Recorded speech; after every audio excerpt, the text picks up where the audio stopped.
उतना रोगे, दिल की गमी पर जब पतलिया टूटी तो। ये पंक्ति मैंने यूं ही लिख दी थी, लेकिन मेरे कवि बड़े सोम जी ने, धीरज जी ने, कुंवर बेचन जी ने कहा कि विष्णु शायद तुमको इसका अर्थ नहीं मालूम। मैंने कहा तो मुझे नहीं मालूम, आप बताइए। तो उन्होंने इसका अर्थ बताया।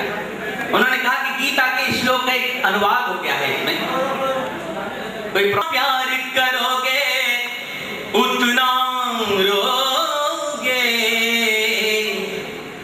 दिल की जमीन पर जब फसल यादों की बोगे। गीत को आगे बढ़ाता हूँ, मेरे साथ सफर करना मेरे दोस्त, कि कैसा होता दर्द टूटने का डाली से पूछो, कैसा होता दर्द टूटने का डाली से पूछो, पतझड़ आने की पीड़ा तुम हरियाली से पूछो, एक कली खिलने से पहले कोई तोड़ ले जाए, क्यों गुमसुम सा हो जाता है उस माली से।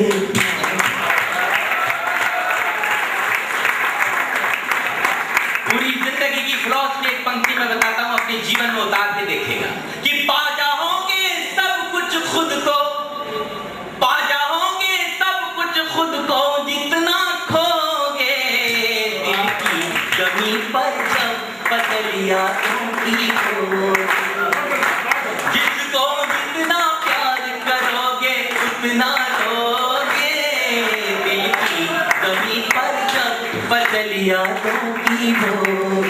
आइए गीत की अंतिम पंक्तियां पढ़ता हूं, जिसको लिखने के बाद मैं खुद कई दिनों तक महकता रहा, वो खुशबूदार था कि नदियां जब से गई छोड़कर सुने हुए किनारे।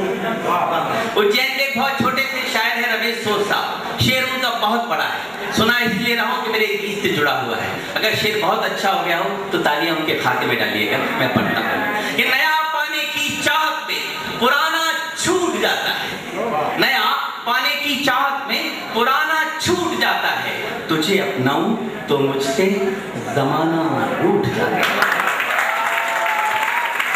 तालियां तो अब चाहिए दोस्तों। नया पाने की चाहत में पुराना छूट जाता है, तुझे अपनाऊं तो मुझसे जमाना रूठ जाता है, और मोहब्बत लिखने पढ़ने में बहुत आसान दिखती है, मोहब्बत लिखने पढ़ने में बहुत आसान दिखती है, मोहब्बत को निभाने में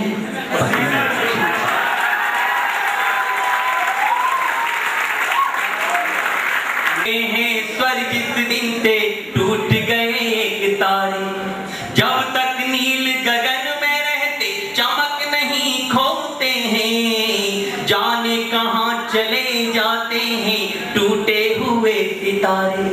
और अपनी कविता का समापन करता हूं मेरे दोस्त, तो जीवन में कभी नाउम्मीद मत होना, हमेशा पॉजिटिव रहना, मेरा दावा है आप हर क्षेत्र में आगे बढ़ेंगे। सपने अपने हो जाएंगे, सपने अपने हो जाएंगे जब भी सोगे, दिल की जमीन पर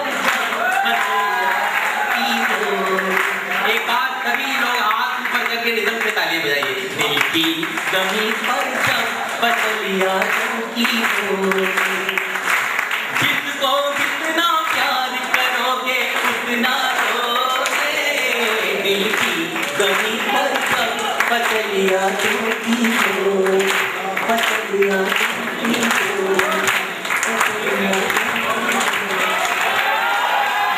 नए बीट के अवसर पर जो डॉक्टर विष्णु सक्सेना साहब ने समा बांधा है, उसकी जितनी तारीफ की जाए कम है। इन्होंने प्रेम रस, श्रृंगार रस के अलावा जो हमें जिम्मेदारी का बोध सिखाया, माता पिता के प्रति, देश के प्रति कर्तव्य, यह आज एक ऐसा रंग था जो हमने ना कभी सुना था, ना कभी देखा था, ना सोचा था। और आज इस युवा वर्ग को, जो बच्चे मैनेजमेंट करके जाएंगे, एक संदेश देना और हमें बताना कि जीवन में श्रृंगार रस जरूरी है, लेकिन अपना कर्तव्य भी जरूरी है। दोनों के बीच जो सामंजस्य बिठाया है